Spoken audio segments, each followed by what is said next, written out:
Meus irmãos, eu quero cumprimentar a todos com a paz do Senhor. Espero que vocês estejam bem. Eu quero aproveitar que você está em pé, pedir você para abrir sua Bíblia. Antigo Testamento, primeiro livro de Samuel.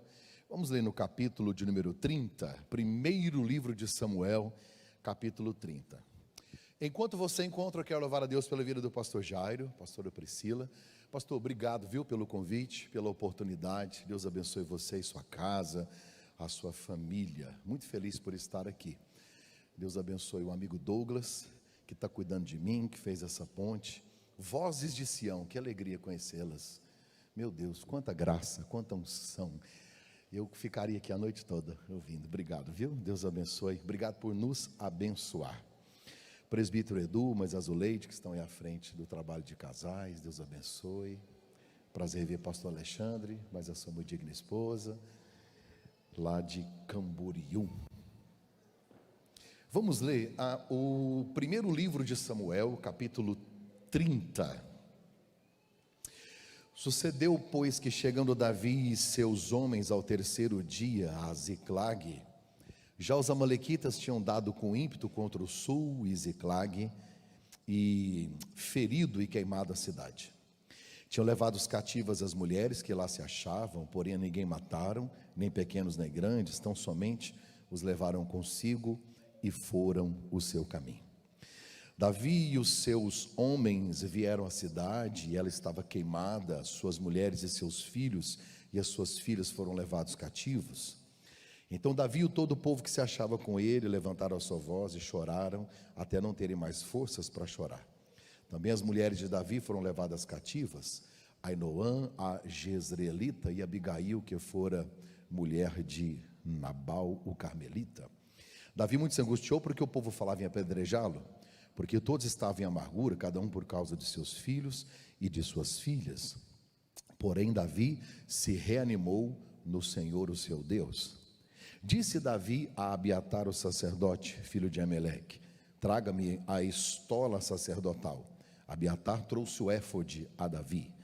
Então Davi consultou ao Senhor e disse: eu perseguirei este bando, essa tropa, alcançá-la-ei. Respondeu-lhe o Senhor: persegue-o, porque de fato, de certo alcançarás e tudo libertarás. Partiu, pois, Davi, ele e seus 600 homens que com ele se achavam, e chegaram ao ribeiro de Besor, onde os retardatários ficaram.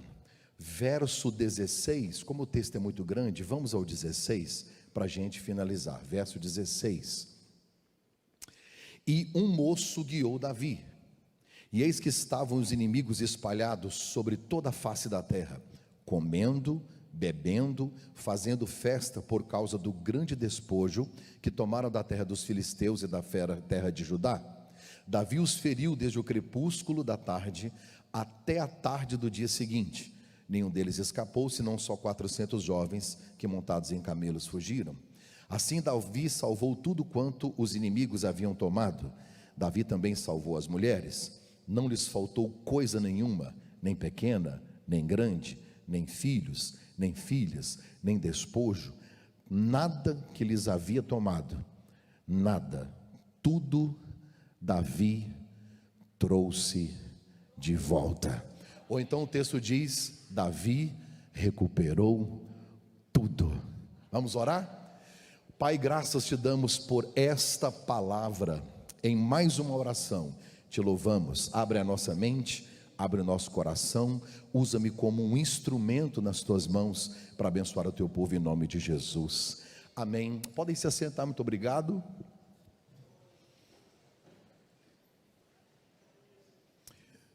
Tem como colocar a foto da minha família aí rapidinho? Eu tinha pedido. Obrigado, querido. Se tiver como. Meu nome é Mark Anderson, eu sou de Goiânia, Goiás. Estou lá a minha vida toda servindo ao Senhor. Tem como no telão colocar a foto aí? Se tiver como, eu agradeço. Queria apresentar para vocês a minha família.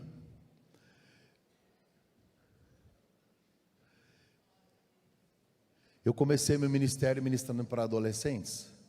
Depois eu passei a falar com jovens. Depois eu passei a falar com jovens casais. Depois eu passei a falar com jovens adultos. Pastor, por quê? Porque os adolescentes viraram jovens, jovens eles se casaram e hoje já têm filhos. Eu só acompanhei eles, né? É tipo meio que lógico, né? Eu nunca pedi ao Senhor, eu quero trabalhar com família, mas fui forjado, fui treinado nesta área. Amanhã eu quero compartilhar o testemunho do meu casamento. Eu queria que você trouxesse alguém para ouvir o que Deus fez na minha vida. Se não der certo a foto, não tem nada não, fique tranquila. Eu estou casado com Susan Carla há 25 anos. Agora em janeiro nós vamos completar 25 anos de casados. Nos conhecemos na igreja, passamos a vida toda na Assembleia de Deus. Lá nós nos conhecemos. Interessante que fomos batizados nas águas no mesmo dia e recebemos o batismo com o Espírito Santo no mesmo dia também. Mas a gente era muito criança, né? E depois o tempo foi passando e aí a gente já não brincava mais. Um dia eu olhei para ela e falei: você está diferente, moça. Que o Pai me entregue, né? E Deus deu.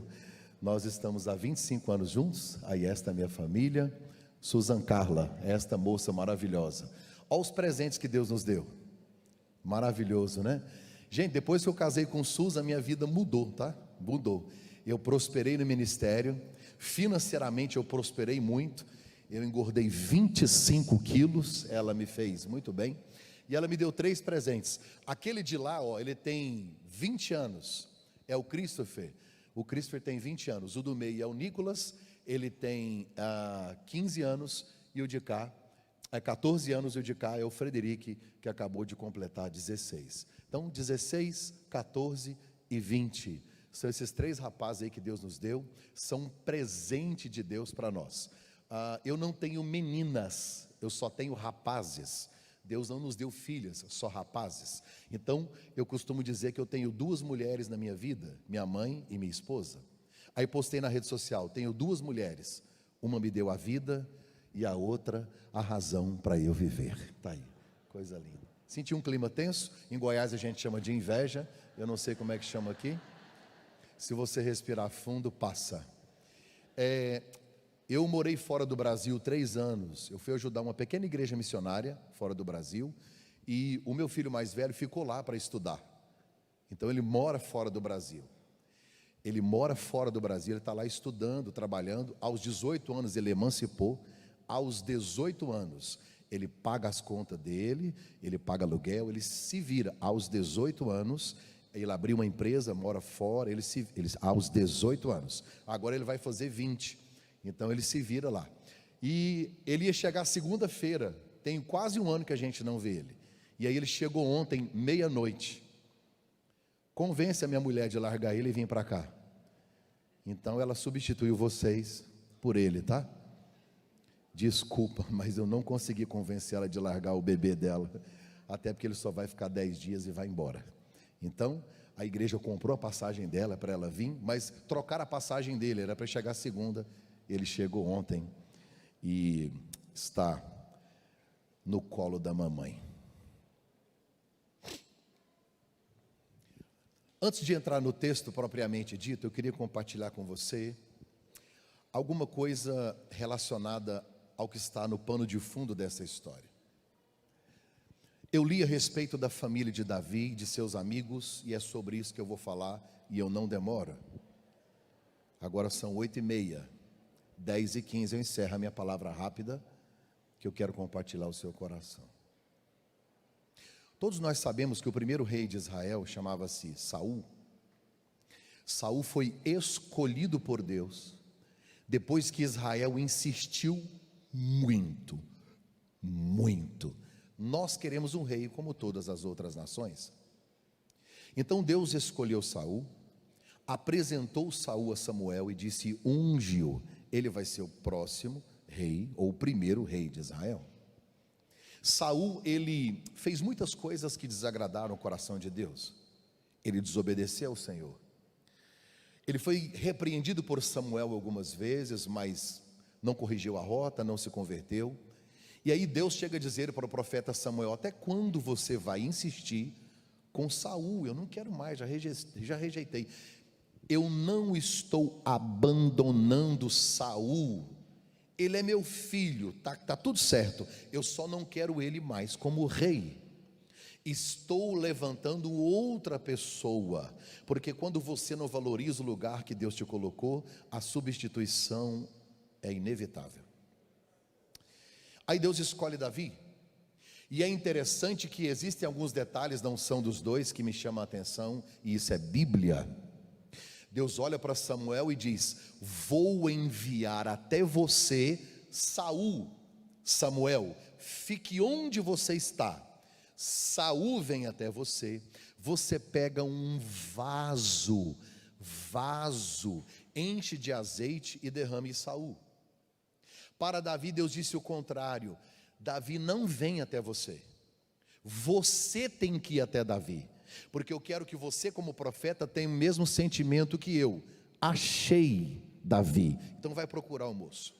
Então você vai procurar por Davi. Não leve um vaso, não leve um vaso, não leve um vaso, leve um chifre cheio de azeite. Aqui nós já vemos algumas diferenças. Primeiro, que Davi, ele teve que ser procurado, buscado. Saul não, ele veio até o profeta. Segundo, Saul foi ungido com um vaso. O vaso é feito pela mão do homem, o chifre não. Para o chifre existir como uma vasilha de azeite, duas coisas: ele foi feito pela mão de Deus, e um cordeiro teve que ser sacrificado. Então, quando eu olho para Davi, eu vejo que um cordeiro foi sacrificado para que a unção se derramasse sobre Davi. Deus escolhe Davi. Só que Deus olha do céu para Davi, já eu entro no assunto família, daqui a pouquinho. Quando Deus olha do céu para Davi, Deus precisa levar Davi ao palácio. Aí Deus olha do céu e vê um menino que só sabe tocar harpa e tacar pedra. É literalmente isso que esse menino faz. Ele toca harpa e ele taca pedra. Deus disse: como é que eu levo um menino para o palácio? Por que Deus precisa levar Davi para o palácio se Davi ainda não é rei? Davi precisa aprender com Saul como não ser rei, porque nem todo mundo que Deus aproxima de você é para te ensinar o que fazer.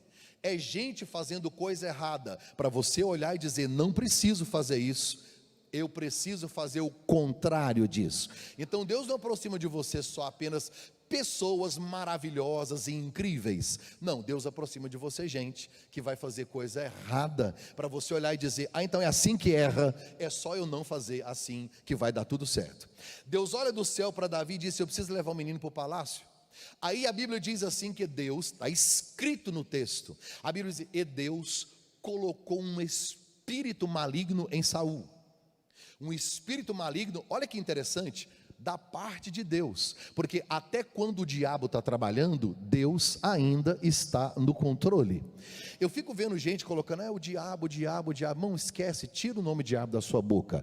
Quem manda na sua vida é Deus, quem manda nessa igreja é Deus, quem manda na sua família é Deus, quem manda no seu ministério é Deus que está no controle. Até quando Satanás, eu costumo dizer que o diabo, ele é um pitbull nervoso na coleira, e aí está sendo segurado por Deus, tá beleza?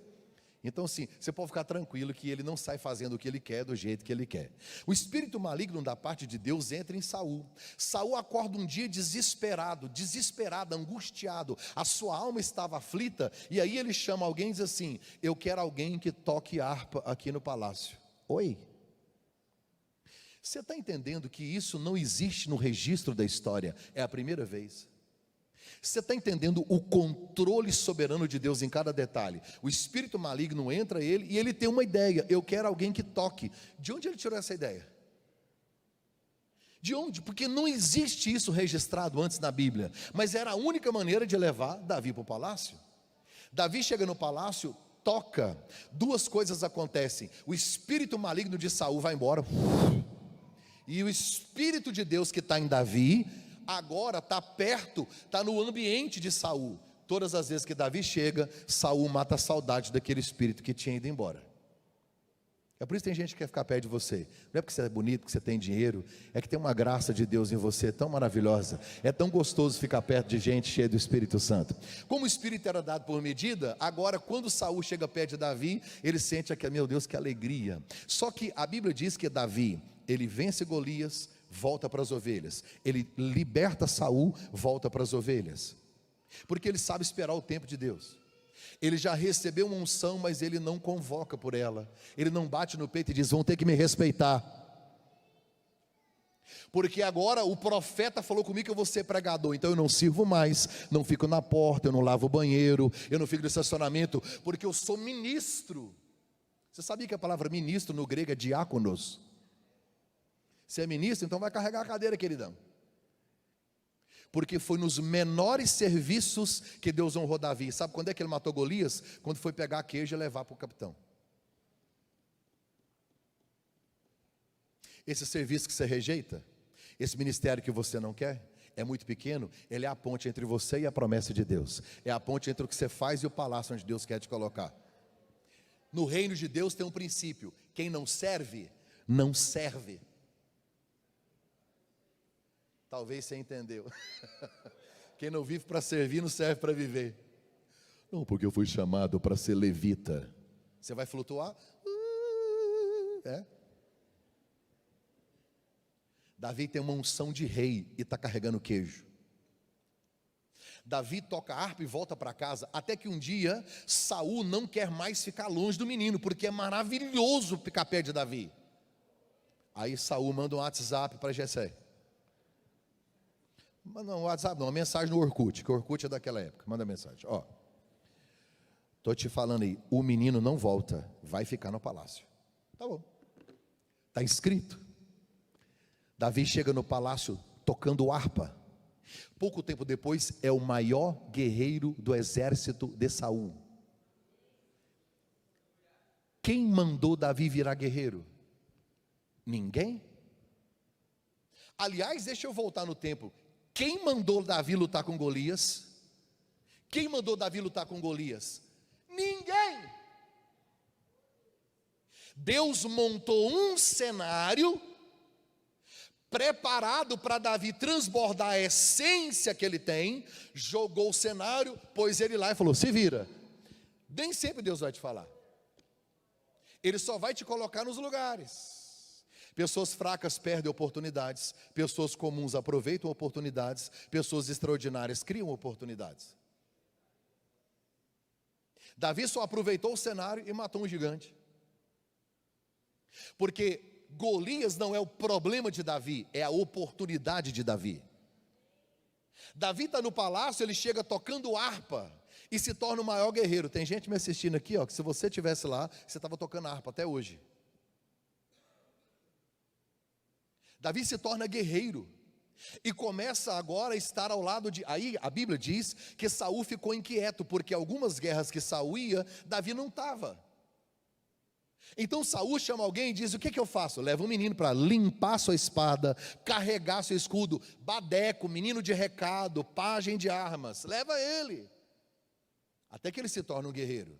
Na última batalha que eles foram juntos foi contra os filisteus. Eu gosto disso, porque a Bíblia me dá o detalhe de que Davi e Saul voltam de uma batalha vitoriosos, e os dois vêm montados na cavalgadura. Sabe o que está dizendo? O exército inteiro está a pé, andando. Davi já tem o seu espaço, ele tem um cavalo igual ao do rei. Lá vem os dois. Aí a Bíblia diz que as mulheres receberam a notícia. Grupo de WhatsApp é uma coisa mais rápida que tem. Espalha notícia. E aí elas receberam a notícia, e aí elas compuseram um hino de adoração, um hino para celebrar a volta dos guerreiros, vencer os filisteus. Os filisteus davam muito trabalho, quem conhece um pouquinho da história sabe. Aí lá vem eles, lá vem Davi e Saul. As mulheres começaram a cantar: Saul mata 1000, Davi mata milhares. Saul é gente boa, Davi é o cara. Saul é o rei, mas é gente igual. O refrão era mais ou menos assim: Davi, Davi. Saul olhou para ele e falou: você vai morrer, vai morrer. A palavra aqui é inveja. A palavra inveja vem do latim invidere. In é não, videre é ver, não ver. O que é inveja? Você brilha tanto que o outro fica cego. Conhece a história da cobra e do vagalume? A cobra ia comer o vagalume. Pega, não pega, pega, não pega, pega, não pega, pega, vai, pega, não pega o vagalume. Desesperado. Aí o vagalume para no canto da parede e diz: dona cobra, antes da senhora comer, 3 perguntas. Primeiro, faço parte da sua cadeia alimentar? A cobra disse: não. Segundo, fiz algum mal para a senhora? Não. Terceira pergunta, por que a senhora quer me comer? A cobra responde ao vagalume, porque eu odeio ver você brilhar. Muitos querem ver você bem, poucos querem ver você melhor do que eles. Foi a luz de Abel que cegou Caim. Saul quer matar Davi. Não sei se você se lembra que a última fuga de Davi foi com a ajuda de Mical, teve que descer por um cesto e fugiu e não voltou mais. Aí a gente chega nessa história, porque Davi fugindo de Saul, presta atenção, Davi já tem a unção. E aí eu te faço uma pergunta, se Saul e Davi encontram-se, quem é que morre, Saul ou Davi? O que você acha? Me responde, Camboriú, me responde, Moniário. Quem é que morre se os dois se encontram, Saul ou Davi? Quem é que morre? Saul. Porque quem tem a graça, quem tem a unção, quem tem o Espírito Santo, quem tem a promessa? Davi. Então Davi foge, não é para não matar, não é para não morrer, é para não matar Saul. Davi vai fugir muito tempo, muitos anos, e foge, corre, foge. E o primeiro lugar que Davi foi para uma caverna chamada Adulão. Olha que nome horrível, mas está na Bíblia, não precisa pôr no seu filho, Adulão. Tem gente, não pastor, eu quero pôr o nome, Nabucodonosor. Deixa na Bíblia, Adulão. O texto sagrado vai me dizer que na caverna de Adulão, aproximaram-se de Davi 400 homens. Só para me ajudar a ficar didático, quantos homens eram? 400, só gente boa. Sim ou não? Amargurados de espírito, endividados, frustrados. Olhe para mim, nessa época aqui, estou falando de Davi, eu estou falando de 2000 e tantos anos atrás. Olhe para mim, os homens resolviam tudo na espada. Todo homem era machista, era grosso, sanguinário, resolvia na espada. Esses 400 foram expulsos da sociedade, só gente boa, e não é 400. Vamos à sociologia, a psicologia também fala sobre isso, que nós somos produto do meio. Você é resultado das 5 pessoas com as quais você se relaciona. Você é fruto do que vê e do que ouve diariamente. Esta é a lógica. E se você for olhar na prática, é quase isso mesmo. Então vamos lá. Davi, meses. Davi, 400 homens amargurados, sem Deus, ímpio, treva pura. 400! Davi, só um. Qual o resultado? 401 bandido. Oi. Só que Davi não está sozinho. Davi pega 400 homens, faz deles um exército. E se você for olhar na lista do exército de Davi, o nome dos caras estão lá. Então faz deles um exército, constitui uma família para cada um deles, e faz eles servirem ao único Deus temente, o Deus de Israel. Olhe para mim, eu tenho uma palavra profética para liberar para você. Tem gente que reclamando que é só você na sua casa que é crente, é só você na sua família que é crente, é só você lá no seu trabalho que é crente. Olha que lindo, Deus escolheu você para salvar uma Adulão inteira. Todo mundo perto de você vai receber da graça do Senhor que está derramado sobre a sua vida. Isso é maravilhoso. O rei dos filisteus olhando para Davi, dizendo: rapaz, esse cara vai me dar problema, porque eu descobri que ele não está com Saul. Se ele não está com Saul, ele vai arrumar a guerra comigo, e ele já tem 400 num buraco. Pensa o que ele é capaz de fazer. Ele tem 400 homens sem estrutura nenhuma, já reuniu gente. Aí ele pega e faz uma videochamada com Davi e diz: Davi, é o seguinte, escolhe uma cidade dos filisteus para você morar, para você esconder com seus homens. E aí, se você escolher essa cidade, fique lá, você fica em paz e não arruma guerra comigo. Davi achou interessante. E Davi escolheu uma cidade chamada Ziclag. Ziclag. A palavra Ziclag no hebraico significa zigue-zague. Eu não entendo nada de hebraico, eu li isso no Google. A palavra Ziclag significa, tem gente que fica assim, nossa, que absurdo, é isso mesmo. A palavra Ziclag significa zigue-zague. Davi ficou em Ziclag 6 16 meses, 1 ano e meio, quase 1 ano e meio. Davi ficou em Ziclag 16 meses, olha aqui para mim. Davi não orou em Ziclag, a não ser que nessa hora que a família foi saqueada, ele não orou, não compôs um hino, Davi não fez nada. Davi ficou em Ziclag completamente sem cumprir seu propósito. Davi em Ziclag quase teve a família destruída. Davi em Ziclag viu a cidade toda queimada. Davi em Ziclag quase teve a sua família completamente arrasada. Teve seus filhos e suas filhas levadas. Davi em Ziclag passa talvez uma das suas maiores provações. Só que se você olhar para o texto sagrado, você vai ver que o nome Davi aparece no mesmo versículo que o nome Jerusalém 49 vezes. O nome Davi aparece no mesmo versículo que o nome Jerusalém 49 vezes. A Bíblia também dizendo que Davi e Jerusalém tem tudo a ver, até porque o destino de Davi é Jerusalém. Ziclag é zigue-zague, é lugar de passagem, é lugar de dificuldade, é lugar de luta, é lugar de prova, mas não é destino. É Deus me ensinando que por mais difícil que esteja, essa fase vai passar. É só um momento de zigue-zague. Deus está ensinando você, forjando o seu caráter, tratando a sua família, mas o destino final é Jerusalém, o destino final é o trono, o destino final é o lugar onde Deus tem preparado para você. Esta fase vai passar. Quando Deus não muda as circunstâncias, é porque Ele está usando as circunstâncias para mudar você, até porque Deus não é teólogo, Deus é pedagogo. Tudo que Ele permite é porque Ele tem lições para te ensinar. Lá na escola você estuda as lições e faz a prova. Com Deus é diferente, Ele te põe na prova para você aprender as lições. Pastor, dói muito. É que Deus prefere te ferir do que te perder. Ninguém amadurece sorrindo. Ninguém amadurece sorrindo. Ninguém amadurece sorrindo. Nós vivemos uma geração, eu vou abrir um parênteses, que vive um amor utópico, romantizado, que não é o amor bíblico. Amor da Bíblia não termina em flores, termina em cruz. A maior declaração de amor foi com sangue.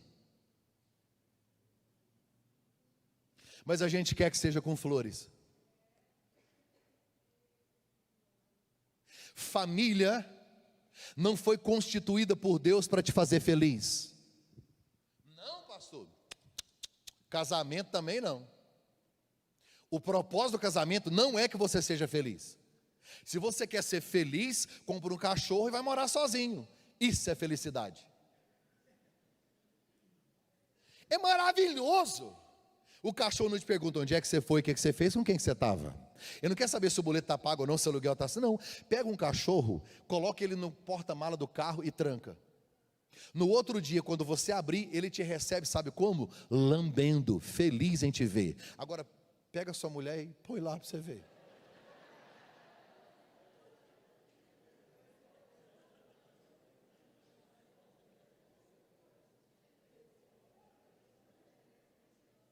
Sabe por que muita gente diz, eu prefiro cachorro do que gente? Porque você é medíocre, pequeno, adolescente, infantil, bebezão. Você não quer crescer. Porque o cachorro, ele só te obedece, ele só segue, ele só recebe, ele só dá carinho, ele não confronta. Ele não fala, ele não te põe na parede, ele não forja seu caráter. Se você quer ser menino, eterno, porque a diferença entre o homem e o menino não está na idade, está nas decisões. Que decisão que você tem com um cachorro? Agora casa para tu ver. Porque casamento existe para quebrar o vaso, e os filhos para pisar nos cacos. Porque o propósito do casamento e da família não é ser feliz, não, é cumprir um propósito. E cumprir esse propósito é representar o casamento de Cristo e a igreja, é pregar o evangelho, é cumprir uma missão, forjar o caráter, preparar filhos para a próxima geração, ensinar os valores bíblicos através da família. Esse é o propósito da família e do casamento. Enquanto você está indo a caminho do propósito, no caminho tem felicidade, tem tristeza, tem alegria, tem paixão, tem desânimo, e aí vai, até chegar lá. Pastor, eu vou separar porque o amor acabou. Já tive 5 carros, nunca joguei nenhum fora quando a gasolina acaba. Amor não é sentimento, é decisão. O amor não é um presente que te entrego, não. É uma obra de arte esculpida com suas decisões diárias. Pare de romantizar o amor. Amor não é troca, é entrega. É morrer todo dia. Fala, Deus. O problema é que a gente acostumou tanto com novela, com Hollywood, com videozinho, com negócio, com filme. A gente passou a vida inteira assistindo. Vamos falar o nome das princesas aqui, eu nem sei. Rapunzel, Branca de Neve, Cinderela. Tem outras mais aí. E a gente alimentou isso. Essa expectativa estranha. Porque todos esses filmes acabam quando? No dia do casamento. Não é? A cerimônia do casamento, falei, viveram felizes para sempre. O único filme que conta depois do casamento é o do Shrek.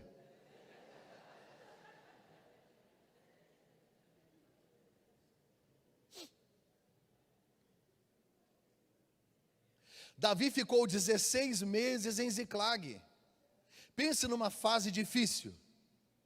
Agora Deus precisa tratar Davi, treinar Davi. Porque Davi, ele tem um temperamento muito sanguíneo, colérico, sei lá. Deus precisa forjar ele, tratar ele. Agora o que eu acho interessante é que nesta guerra que nós acabamos de ler, porque lá na caverna Davi tinha quantos homens? Quem se lembra? Quem se lembra? E agora em Ziclag, no texto que eu li, tinha quantos? 600. Por quê? Porque ele pegou 200 de Ziclag, converteu o Deus de Israel, deu família para eles e fez deles guerreiro também. Como é que pode? Onde ele passa, ele faz a diferença. Ele acabou de chegar na cidade e já tem mais 200 guerreiros. Agora são 600. Para a gente começar, vou demorar não, meu Deus. Lugar de guerreiro é em casa, sim ou não? O que vocês acham? Lugar de guerreiro é em casa, sim ou não? Lugar de guerreiro é onde? Diga assim, lugar de guerreiro é na guerra. Então eram 600 homens, lógico que eles não quiseram ficar em casa, foram para a guerra, até porque nenhuma mulher aguenta um homem dentro de casa, o tempo todo, todo dia, toda hora. Ele dá palpite no ovo que frita, ele então assim. E tem homem que é assim, ele só não morre de preguiça porque ele tem preguiça de morrer. Se você colocar ele para olhar 2 tartarugas, uma foge. Mas esse é um outro assunto. Lugar de guerreiro em casa? É aonde? Na guerra. Então, o texto que eu li, eles foram para... Quantos homens eram? Quantos foram para a guerra? 600. Oi? Espera aí. Você conhece na história um exército que leva o efetivo todinho para a guerra? Quartel sem soldado é território de quem?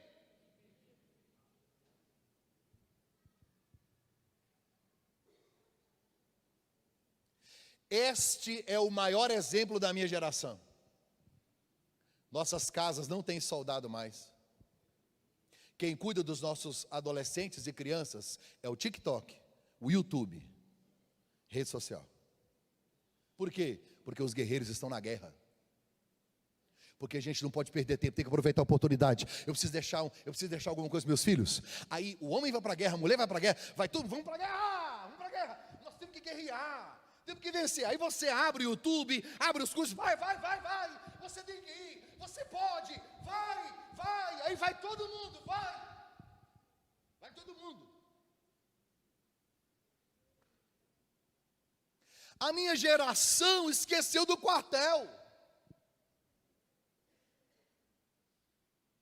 Ter quartel sem soldado. Todo mundo na guerra. Soldado tem que estar na guerra. O problema é que a gente só está na guerra. Guerreando, e lutando, e ganhando. E em casa?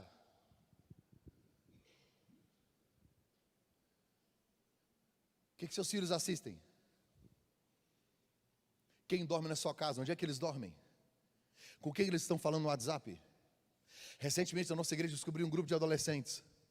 Eles criaram um grupo paralelo, garotas de 11, 12, a mais velha tinha 14, todas falando sobre homossexualidade, ideologia de gênero.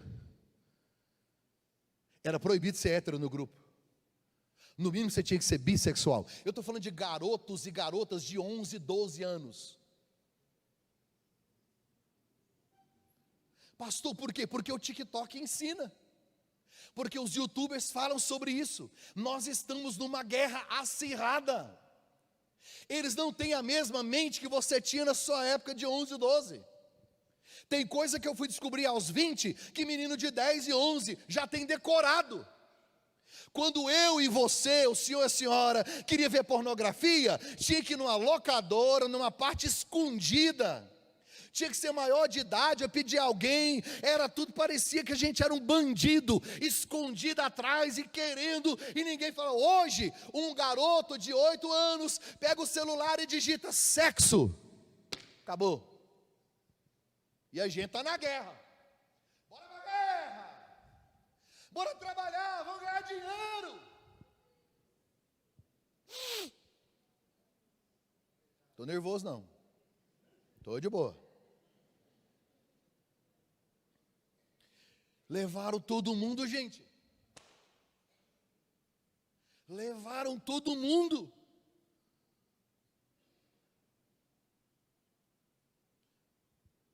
Segundo erro deles, demoraram demais. Pastor, por que demoraram? Porque estava ganhando, se estivesse perdendo já tinha vindo embora. E homem gosta de ganhar. Homem gosta de arrotar a vitória, mostrar cicatrizes, os despojos, as conquistas. Olha o que eu tenho, o que eu fiz. Duas mulheres se encontram, duas mulheres, se elas não se conhecem, a primeira vez que se viram, elas vão falar de filho, se foi cesárea, quantos filhos tem, como é, que come o que, e tudo. Ela fala de relacionamento. Dois homens se encontram, só falam quanto ganha, onde é que trabalha, o que é que faz, e política.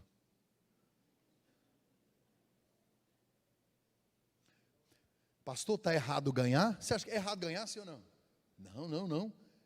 Há um grito de Deus na alma do homem: crescei e multiplicar. Esse crescer está aqui, ó.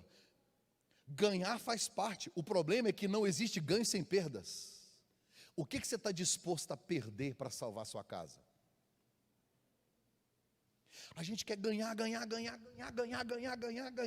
e conquistar. Eu fico imaginando eles conquistando, e embora, vamos, e um dia, eu acho que eles sentiram saudade da esposa. Vamos voltar? Pode ter certeza que nenhum deles sentiu falta dos meninos, tá? Acho que um olhou para o outro e falou: rapaz, você está começando a ficar simpático, vamos embora. Bora, estou com saudade da minha esposa, eu quero ir para casa. Vamos para casa. Aí eles vêm arrotando. Olha, porque se você vê, eu peguei aquele cara lá, e aí você viu que eu cortei a cabeça dele. Está vendo essa cicatriz aqui, ó? Aqui, olha o ouro. Aí eles vêm. De repente, olharam de longe, tinha fumaça. 600 homens, alguém gritou: fogo! Porque onde tem fumaça? Se não tem, teve. Diz que eles correram desesperadamente. Porque se você demora demais fora do quartel, provavelmente quando voltar, literalmente vai estar pegando fogo.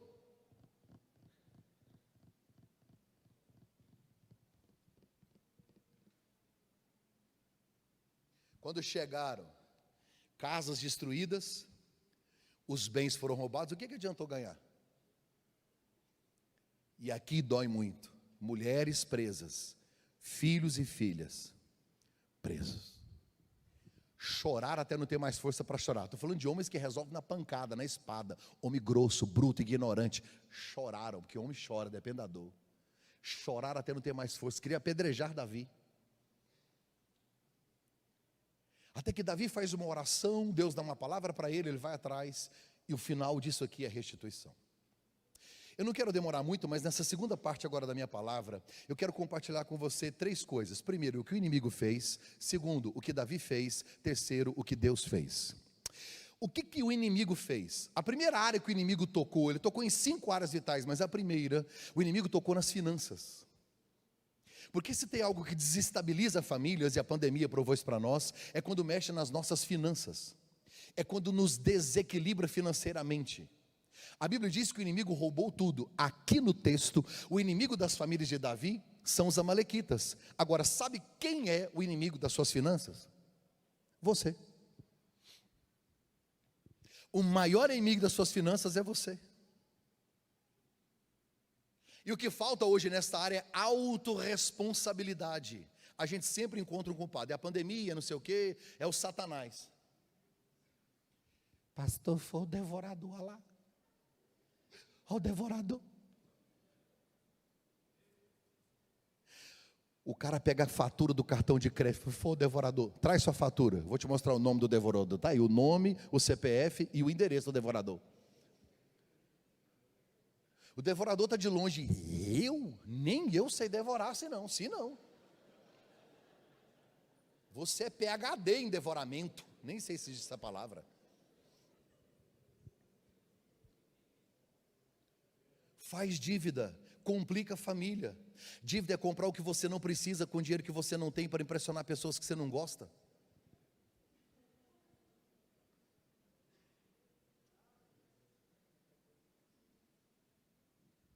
Segundo livro dos Reis, capítulo 4, olhe para mim, vou abrir um parênteses.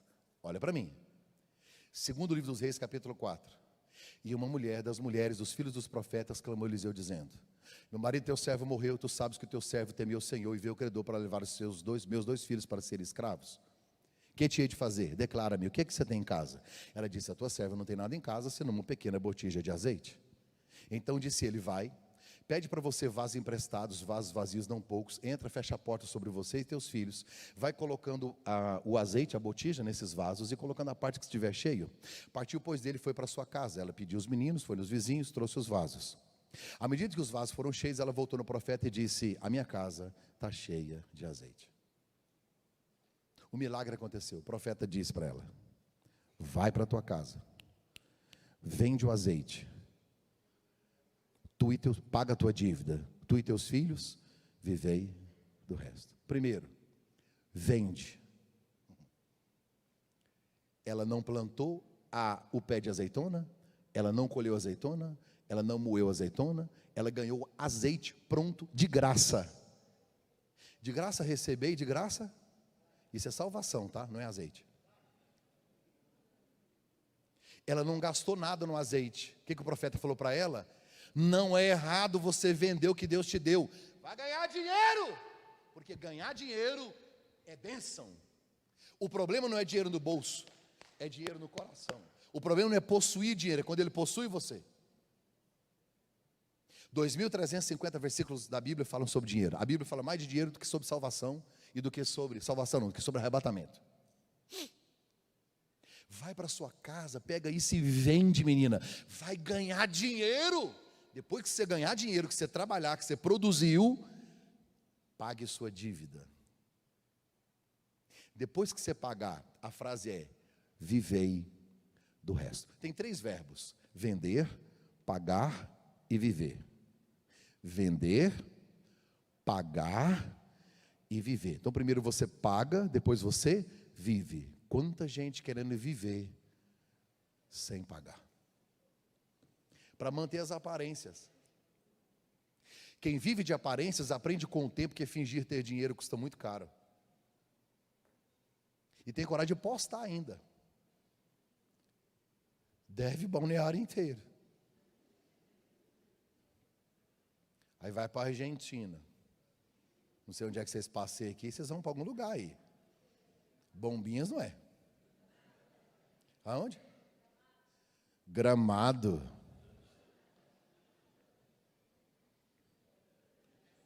Hashtag partiu Gramado. E o credor está endemoniado na rua aí, desesperado aí atrás, ó, dando mau testemunho da fé ainda.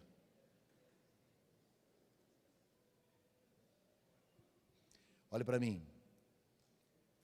Quantas famílias sendo destruídas por má gestão financeira. Você já fez um curso nessa área? Você já leu pelo menos um livro sobre isso? Tem um livro de um curso chamado Crown, um livro que chama O Seu Dinheiro. Sabe o que esse livro ensina? Que o dinheiro não é seu. Você é só um mordomo. Você já leu aquele livro Casais Inteligentes Enriquecem Juntos? Faz alguma coisa, pelo amor de Deus, vai estudar sobre isso. Princípios bíblicos de gestão, para você não ver sua família destruída. O inimigo tocou nas finanças. Segundo, o inimigo separou os cônjuges. Quando os homens chegaram, as mulheres estavam cativas. A pior coisa que tem é quando Satanás consegue cativar um dos cônjuges. Como, pastor? Pode ser num divórcio? Pode, mas pior que o divórcio é morar debaixo do mesmo teto e dormir em quarto separado. Casamento de fachada. Esse casamento não é de verdade, é de mentira. O pai da mentira não é Deus. A aliança está no dedo, o divórcio está no coração.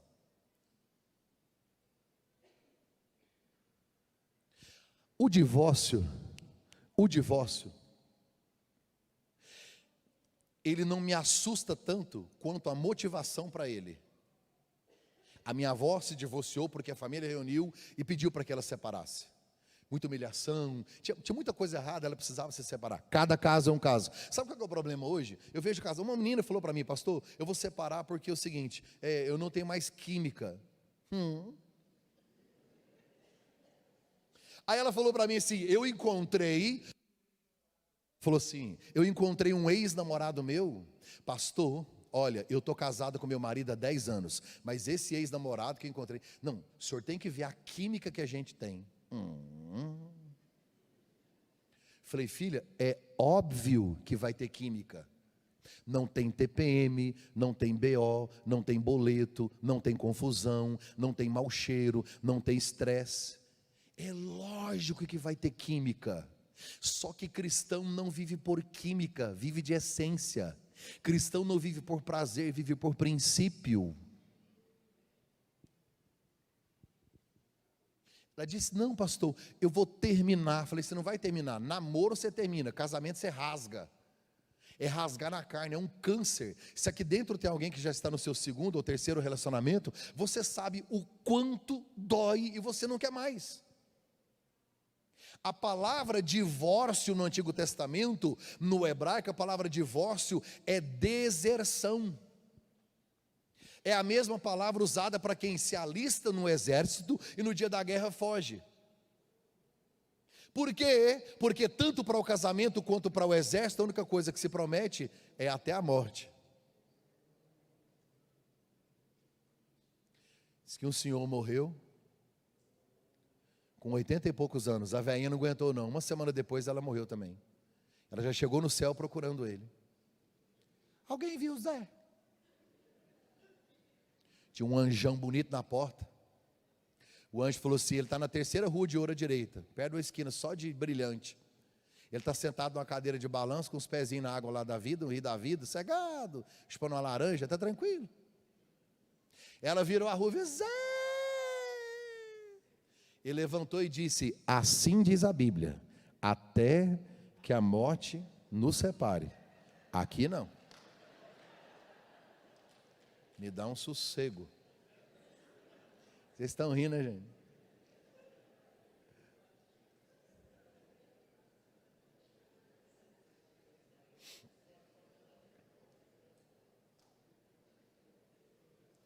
Olhe para mim.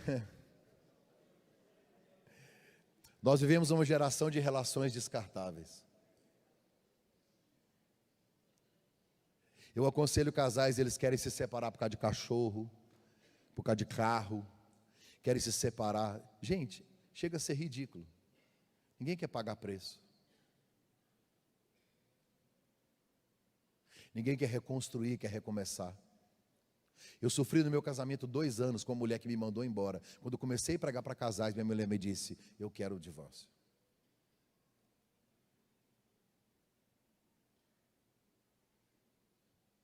Se der tempo amanhã eu te conto a minha história. Ninguém quer sacrifício. Amor hoje virou flores, rosas e cheiro. A maior declaração de amor foi sangue, suor, foi cruz.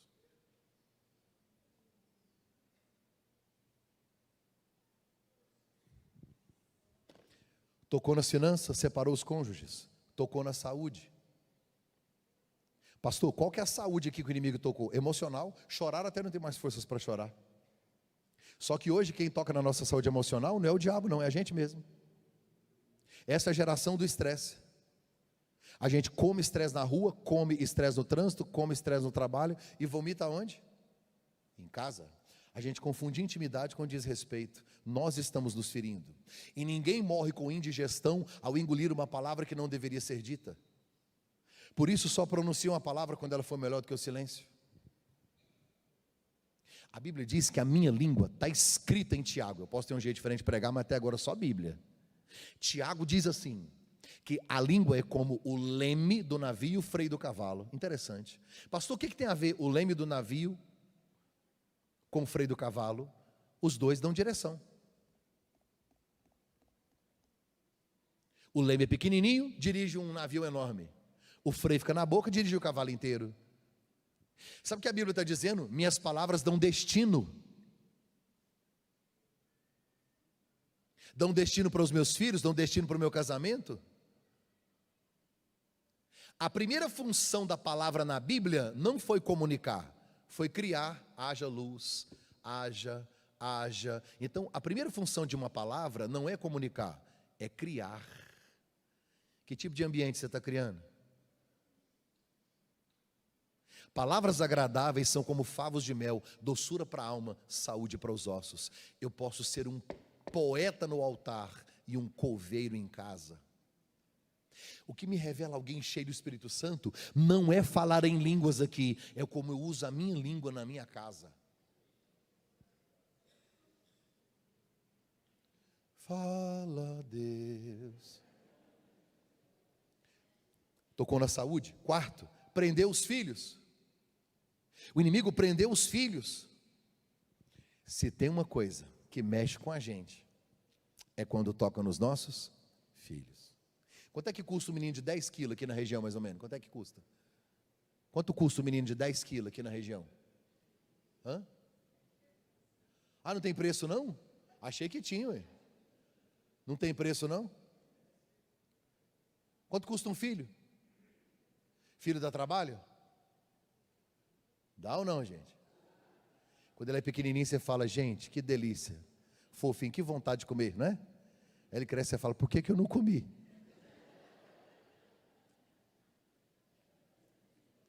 Você troca? Você vende? Grave isso. A decisão de ter um filho é a decisão de ver o seu coração no corpo de outra pessoa andando por aí. Onde estão os nossos filhos, lá está o nosso coração. E o diabo sabe disso. Aqui no texto os amalequitas prenderam as crianças, gente. Que dor. Hoje, sabe quem são os amalequitas? A rede social, os amigos, a escola, as ideologias. E daqui um dia vão vir com muita força.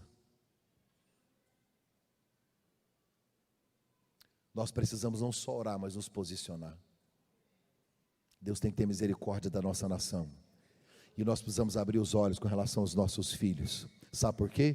Eu não vim aqui te falar que os amalequitas vão prender nossos filhos. Eu vim aqui como um profeta de Deus para te dizer, você não gerou escravos, você gerou promessas de Deus. Nossos filhos não nasceram para o inferno, nasceram para ter o nome escrito no livro da vida. Ainda esse ano você vai ver o resultado do milagre de Deus na vida dos nossos filhos. Eles são filhos nossos, filhos do reino, filhos do eterno, são promessas de Deus, pastores, missionários, evangelistas, homens e mulheres cheios do Espírito Santo de Deus. Recebe essa palavra profética. Ninguém vai tocar nos nossos filhos. A última coisa que o inimigo fez, eu vou caminhar para o final. O inimigo tocou na comunhão, quebrou a comunhão. Você pode dizer comigo assim: quebrou a comunhão. Davi pegou 600 homens, treinou, amou, ensinou. Quando os homens chegaram e viram a situação que estava, os 600 queriam apedrejar Davi. Pastor, por quê? Porque sempre que tem uma crise a gente quer encontrar um culpado. Isso começou lá no Éden. Deus disse: Adão, o que você fez? Eu não. A culpa é do Senhor que me arrumou uma mulher que eu nem pedi. Aliás, antes dela chegar, que chamava Paraíso. Aí ela apareceu, deu ruim aí, ó. Aí Deus vai em Eva, o que ela disse? Eu? De forma alguma, foi a serpente. Que foi o Senhor que criou, trouxe ela para cá, ela falou comigo. A culpa é minha, eu ponho em quem eu quiser. Você já percebeu que de vez em quando a gente briga em casa, depois não sabe nem o que foi que começou? Não tem um ser humano para discernir. O diabo vai lá e joga uma semente, uma confusão, um negócio, aí vira. Olhe para mim, grave isso. Você não é um ser físico vivendo uma experiência espiritual. Quando você morrer, você tem morte eterna ou vida eterna. Quem que tem vida eterna? Amém, graças a Deus. Em Cristo temos a vida. Então você é eterno. A partir da cruz você é eterno. Qual que é a sua parte mais relevante então? Física ou espiritual? Espiritual. Você é alma. Você é um ser espiritual vivendo um pouquinho aqui nessa terra uma experiência física. Não desconsidere o mundo espiritual. Efésios 6:12, não temos que lutar contra carne e sangue, mas contra principados, potestades, principados das trevas deste século, contra hostes espirituais da maldade nos lugares celestiais. Seu cônjuge não é seu inimigo, seu filho não é seu inimigo, sua mãe não é sua inimiga. Essa é a situação da família de Davi. Qual que é a situação da sua casa? Segundo, o que Davi fez? Primeiro, Davi não se conformou. Davi olha e diz assim: levar as mulheres. Ele poderia ter pensado: já pensou o tanto de mulher que tem na região? Para que nós vamos atrás? A gente arruma outra. Não. Davi, mas e os meninos? Se a gente arrumar outras mulheres, nós faz mais menino. Ele poderia ter olhado e dito: tá bom, se é assim, tá ok. Eu vivo uma geração talvez a mais conformada de todos os tempos. Quem se conforma, para no tempo, não vê milagre, fica estático, vê a família ser... Davi olha e diz: eu não posso aceitar passivamente a decretação do fracasso da minha casa, eu preciso fazer alguma coisa. Parênteses, vou abrir um parênteses, sair do texto e já volto. Lucas capítulo 15, parábola da dracma perdida. A mulher tinha 10 dracmas, perdeu uma. O que ela fez para achar? Acendeu a luz. Quando ela acende a luz, ela vê sujeira, ela varre a casa, porque a intenção dela é encontrar a moeda. A de Deus é limpar a casa. Tem coisas na sua casa e na sua família que você só vai aprender se tiver perda. Se esta mulher não perde, a casa continuava suja, os móveis no mesmo lugar, está tudo certo. Quando perdeu, crise, pá! Ela começa a varrer, acender, procurar, movimentar. Tem coisa que Deus permite para a gente não se conformar, para tirar você do lugar, para te levantar, para você agir. Vou voltar para o texto. Davi não se conformou. Segundo, Davi chorou. Chorou em público. Quem chora porque precisa de um milagre. Terceiro, Davi se reanimou em Deus. Ao invés de fugir de Deus, ele correu para Deus. Quarto, diga comigo, Davi, diga assim, orou.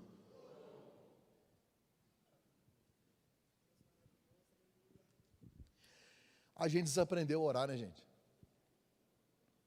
A gente ora muito pouco. Diga comigo, orar.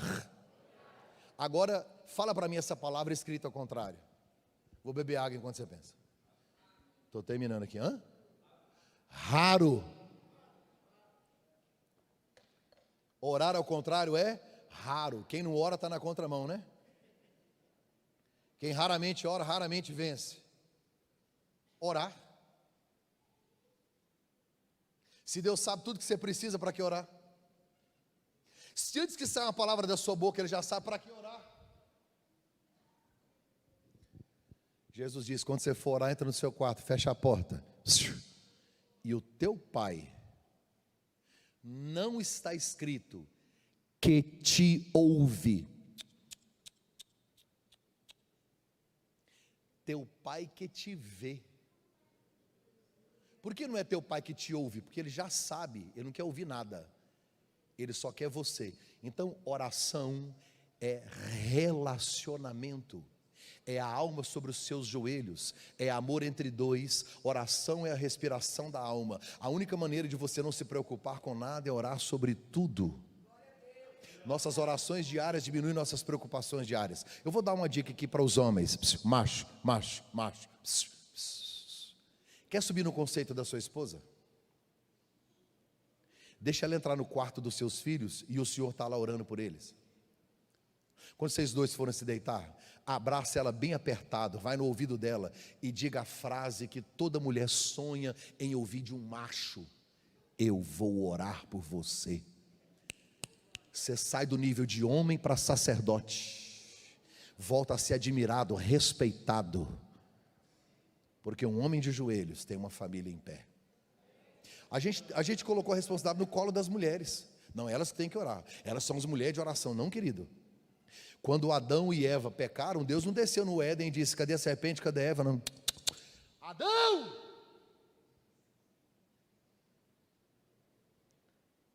Porque um corpo tem que ter uma cabeça, se tiver duas é monstro.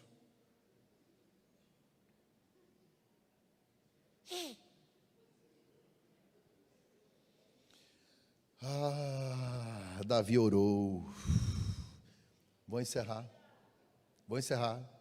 Fala assim: povo falso, rapaz, né? Misericórdia. E se você não trouxer alguém amanhã? Pastor, o que Deus fez? Primeiro eu te falei que o inimigo fez. O que Deus fez? Deus respondeu à oração de Davi. Deus respondeu à oração de Davi. Pastor, Deus responde todas as orações? Tem 3 respostas, olha para mim: sim, não e espera. Qual dessas 3 respostas é melhor? Sim, não, espera. Qual das 3 é melhor? As 3!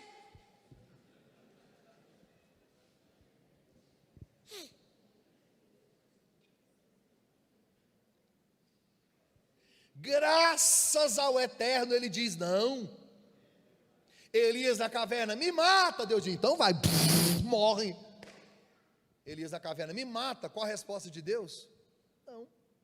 Levanta e come, que eu tenho uns negócios para você. Lá que você mesmo. Bora. Graças ao Eterno, ele fala não. E a maior parte das respostas dele é não. Não e não. Seu filho está vivo porque você falou não, senão ele tinha enfiado o dedo na tomada, ele tinha pulado um prédio. I believe I can fly. Pula. Um bom pai, ele fala não, porque o limite é uma prova do amor.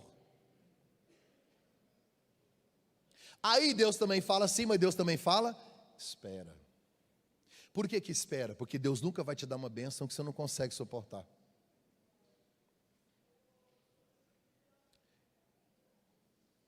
Mas aqui Deus olhou para Davi e disse sim. Deus respondeu a oração de Davi. Segundo, Deus fez uma promessa. Olha para cá. Você sabe o que Deus disse para Davi? Davi, vai para a batalha, porque eu, Senhor, vou junto e vou te dar vitória. Que mensagem é essa? Escute. Davi fez tudo errado. Sabe o que Deus está dizendo? Apesar de você, Davi, apesar do seu fracasso, apesar da sua decisão errada, eu tenho um compromisso com a sua casa. Então faz assim: já que você orou, já que você está arrependido, vamos junto. Você não vai sozinho, eu vou com você. Meu Deus, olha que lindo. Deus está falando aqui com alguém: apesar do que você fez, apesar dos seus erros, apesar dos nossos tropeços, nós vamos errar muito como família. Deus está dizendo: eu tenho um compromisso com a sua casa, eu tenho um compromisso com a sua família. Amanhã se levanta, vai para a guerra, porque eu, Senhor dos exércitos, vou junto e eu vou trazer. Oh, aleluia, glória a Deus. A última coisa que Deus fez, Deus restaurou a família de Davi. Você pode dizer isso comigo no 3? 1, 2, 3. Deus restaurou A família. Imagina comigo quantos homens eram e mulheres. Aquele silêncio na igreja, né? Alguns homens tinham 2 mulheres. Não dá tempo de eu te explicar por quê, mas tinha a ver com o código de Hammurabi, uma série de fatores. Olha para mim. Vamos colocar 1000 mulheres para colocar pouco. 600 homens e 1000 mulheres. Quantos meninos?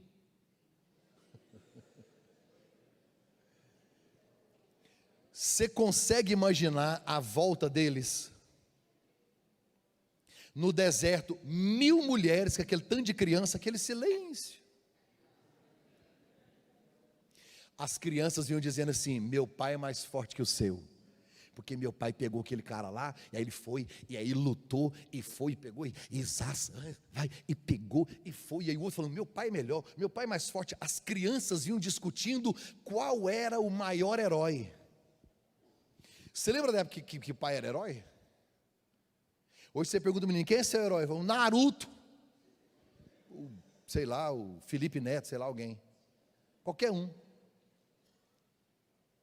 Os pais eram referência, né? É igual o menino chegou em casa e falou: pai, a tia da escola dominical falou que quando eu crescer eu tenho que ser um homem de verdade. O que é um homem de verdade? O pai disse: um homem de verdade. Um homem de verdade é aquele que protege a família, ama, provê, cuida, lidera, dá destino. Ah, tá. Então quando eu crescer eu quero ser um homem de verdade. Igual minha mãe.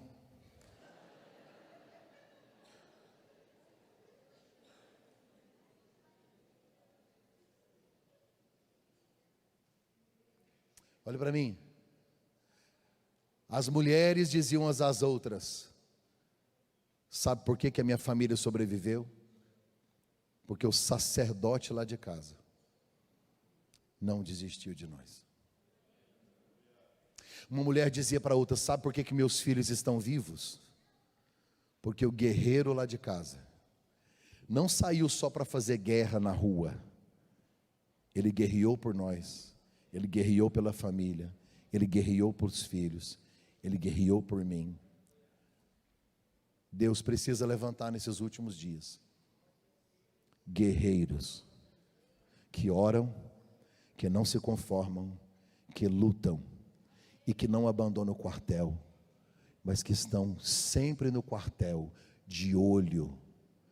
Não deixe o diabo roubar a sua casa, não deixe o inferno destruir sua família. Deus está nos ferramentando, Deus está nos dando graça e autoridade, para que nós nos levantemos como sacerdotes, sacerdotisas, dentro de casa. Ninguém vai tocar nos seus filhos, ninguém, nem a pedofilia, nem a homossexualidade, nem o inferno, nem o YouTube, nem a internet, nada, nada, nada, porque nós vamos guardá-los debaixo de oração. Oh, aleluia, aleluia.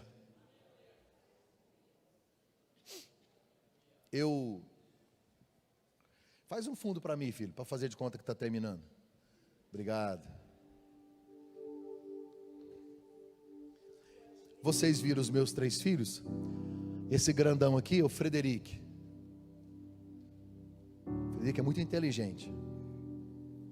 Quando o Frederic tinha 7 anos, ele gostava muito de jogar futebol. Hoje ele joga basquete. E desde pequeno, a minha esposa, ninguém nunca foi lá para casa para cuidar dela depois do parto. Então eu dava banho nela, banho nos meninos, cuidei de umbigo, trocava fralda. Ninguém nunca foi para minha casa depois que minha esposa saiu para resguardo. Eu cuidei dela e cuidei dos 3 com alegria. Contava historinha bíblica com fantoche. Sempre fui de sentar com eles no videogame, jogar futebol. Eu sempre fui dedicado nesse sentido. Amo os meus filhos e eu fiz isso muito tempo. Mas chegou uma época, eu havia pregado em pelo menos 2 ou 3 congressos muito grandes, e aí as portas se abriram. Eu tive que montar um escritório, 2 funcionários. Hoje eu tenho 8 livros escritos, tem mais 4 no computador que eu estou terminando. E comecei a estudar, preparar e crescer. É normal, todo mundo quer crescer. Você só não pode construir o seu sucesso sobre os escombros da sua casa. E eu estava quase fazendo isso, trabalhando e correndo. Um dia eu cheguei em casa, eu tinha uma reunião às 18, cheguei em casa já era 17h30. Quando eu entrei, o Frederic tinha 7 aninhos, ele era pequenininho, ele veio com a bola atrás de mim.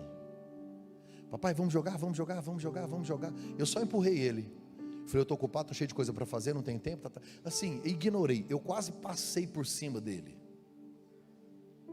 Daí a pouco eu me organizei lá no quarto. Quando eu saí, ele estava na porta do quarto com o controle, os 2 controles do videogame assim. Papai, o senhor tomou banho, né? Não vai ter como o senhor jogar lá a bola, mas vamos no videogame jogar uma partida, só uma de FIFA. O senhor não jogou essa semana e tal. Ele estava tão acostumado comigo assim, que ele achou estranho, já tinha dias. Eu só empurrei ele, falei, dá licença, dá licença, dá licença, que eu não posso. Ainda fiquei ríspido com ele, porque ele estava me atrapalhando a passar. Falei, tem coisa mais importante, eu tenho uns negócios para resolver, tem reunião, não sei o que. Pedi minha esposa para pegar um documento, meu filho para pegar uma coisa. Entrei no carro, liguei o ar-condicionado. Quando eu fui sair, o Espírito Santo não falou, ele gritou na minha alma: para! Está pregando muito e vivendo pouco.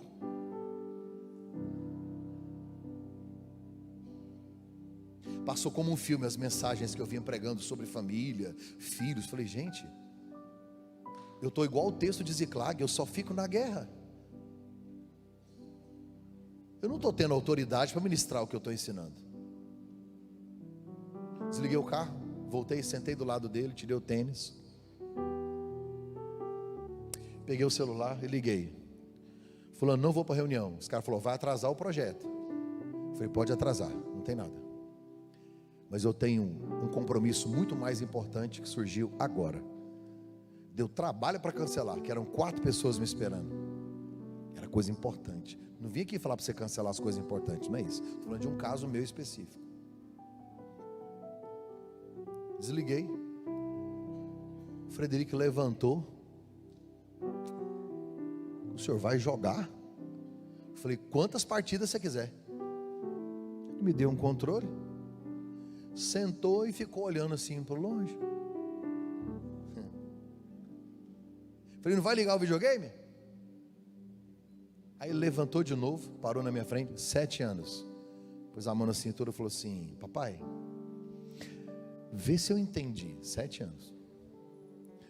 O senhor cancelou uma reunião importante por minha causa? Falei, filho, você é muito mais importante do que todas as reuniões que eu já fiz. Aí ele falou assim, papai, eu nunca vou me esquecer disso. Meus filhos conhecem o Beto Carreiro, conhecem as praias aqui do sul, conhecem as praias do Nordeste. Meus filhos já foram na Disney. Meus filhos conhecem pelo menos 8 países da Europa. Eles têm bom celular, eles têm bons jogos, estudam na melhor escola de Goiânia. Mas sabe o que vai ficar registrado na memória deles? Não são os presentes, é a presença. Quando Deus criou todas as coisas, Ele disse, haja luz, haja répteis, haja. Para criar o homem não haja, Ele desce e põe a mão. Porque o ser humano precisa de toque, precisa de cheiro, é de abraço.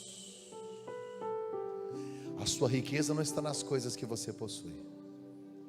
A sua riqueza está naquelas coisas que você jamais trocaria por dinheiro. Coloque-se em pé, eu quero orar por você.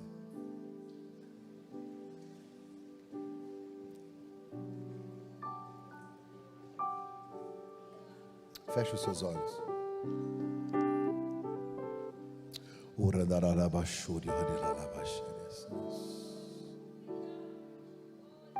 Senhor, não deixe a nossa família perecer.